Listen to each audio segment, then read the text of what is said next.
नमस्कार मित्रांनो. तर रायगड दर्शनाच्या आजच्या ह्या शेवटच्या भागामध्ये आज आपण दर्शन घेणार आहोत श्री जगदीश्वराचं आणि त्यानंतर छत्रपती शिवाजी महाराजांच्या समाधीचं. तर आत्ता आपण आहोत होळीच्या मैदानामध्ये आणि इकडे मागच्या बाजूला तुम्ही बघत असाल हे बाजारपेठ आहे आणि तिथून पुढे आपल्याला जायचं आहे जगदीश्वराच्या मंदिरामध्ये. चला तर मग तिकडे जाऊया.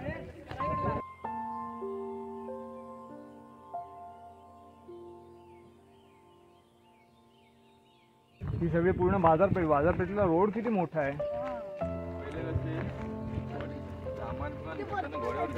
हा बरोबर.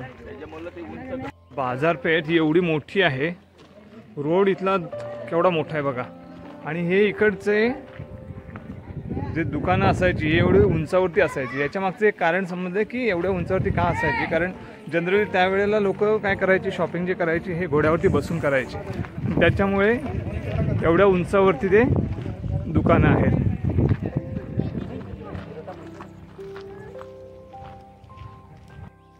हे बघा, ही दुकानाची हाईट जी आहे ही ऑलमोस्ट माझ्या चेस्टपर्यंत आहे.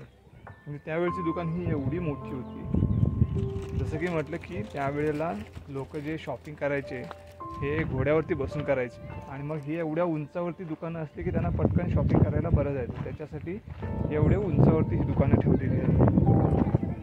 वरती ना एवढं आल्याच्या नंतर असं वाटत नाही की खूप गरम झालं आहे. थंडावा एवढा आहे, मस्त थंड वारा सुटलेला आहे, मस्त वाटतं अगदी. तुमचा जो थकवा असतो ना, जर तुम्ही पायऱ्या चढून आला तर तो थकवा हा क्षणात निघून जाईल. असं एकदम थंड वातावरण आहे ते. एवढी मोठी बाजारपेठ आहे बघा. आणि या साईडला ही एवढी, बरोबर मी सेंटरला आहे. तर चला हे एका ठिकाणी एका दुकानात जाऊन बघूया कशा पद्धतीचं आहे हे.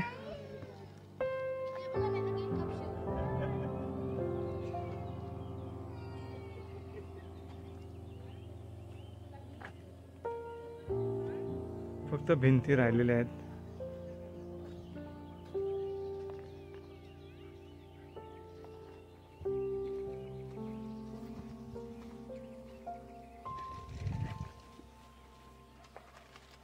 चला चला इथे आता हे बाजारपेठ इथे एंड झाली आहे. बाजारपेठ ही इथे संपलेली आहे बाजारपेठ. आणि इकडे पुढे लेफ्ट साइडला आहे टकमक टोक.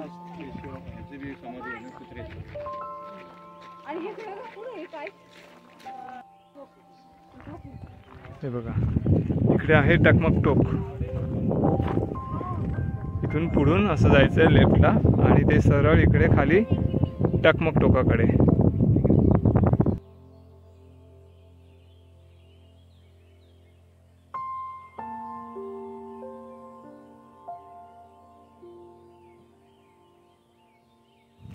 रायगडावरचा सूर्यास्त बघा.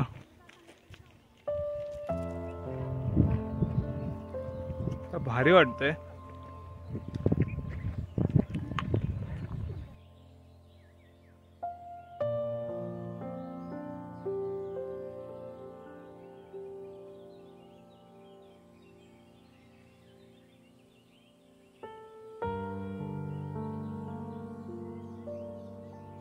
तर आत्ता आम्ही पोचलेलो आहोत जगदीश्वराच्या मंदिराजवळ आणि इथे बाहेरच आपल्याला चपला काढून ठेवायच्या आहेत आणि त्यानंतर मग आपल्याला आपल्या आतमध्ये प्रवेश करायचा आहे.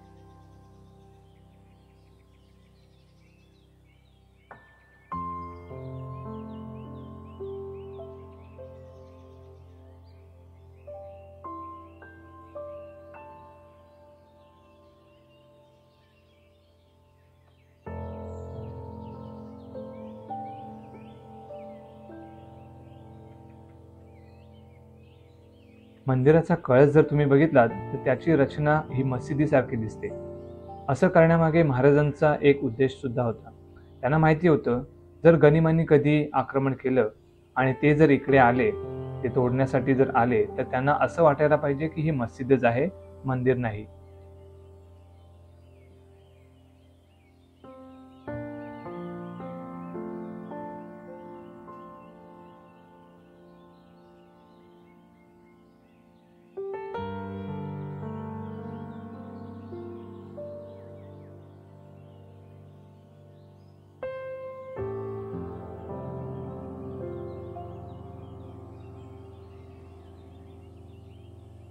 मंदिराच्या समोरच थोडीशी भग्न अवस्थेत असलेली नंदीची मोठी प्रतिमा आपल्याला बघायला मिळते.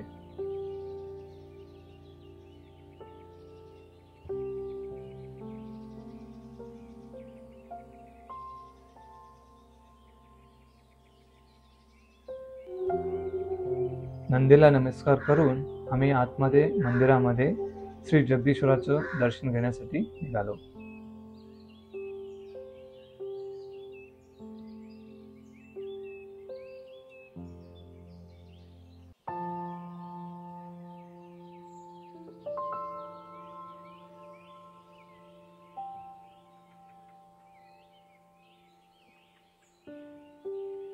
आतलं वातावरण हे खूप सुंदर आणि शांत असं होतं. गाभाऱ्याच्या बाहेरच श्री मारुतीरायाची मूर्ती होती. त्याला नमस्कार करून आम्ही आतमध्ये गाभाऱ्यामध्ये प्रवेश करायला सुरुवात केली.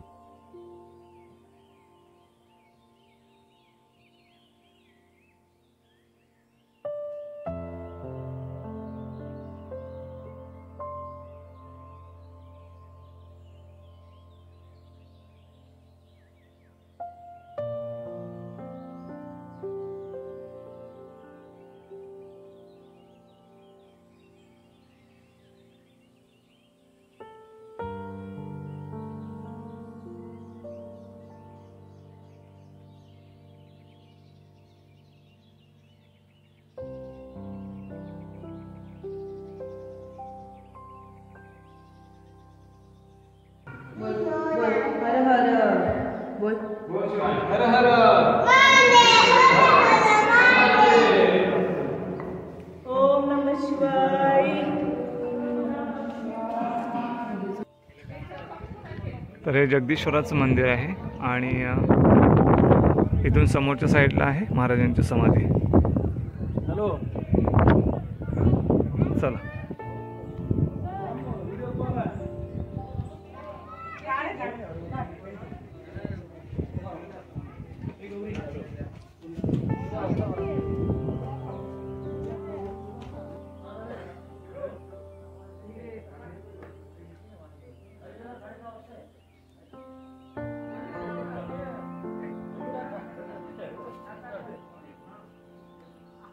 हे बघा, ही महाराजांची इथे समाधी आहे आणि त्याच्या मागच्या बाजूलाच महाराजांचा जो श्वान होता, पुतळा होता, त्याची सुद्धा समाधी इथेच आहे. हे बघा समोर. बरोबर होतं तुम्ही सांगितलं झूम करा. काय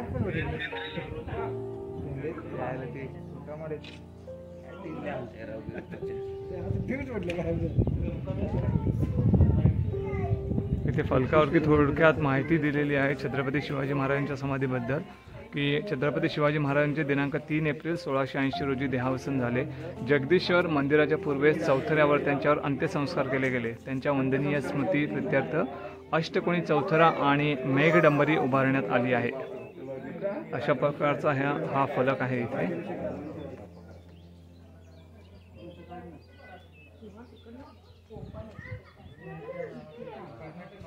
आणि आपल्याला हिरोजी इंदुलकरांची नावाची जी पायरी आहे ती इथे आपल्याला बघायला मिळेल.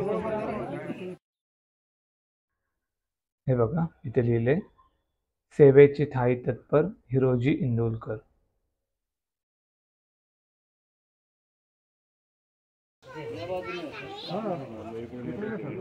आणि हे समोर जगदीश्वराचं मंदिर.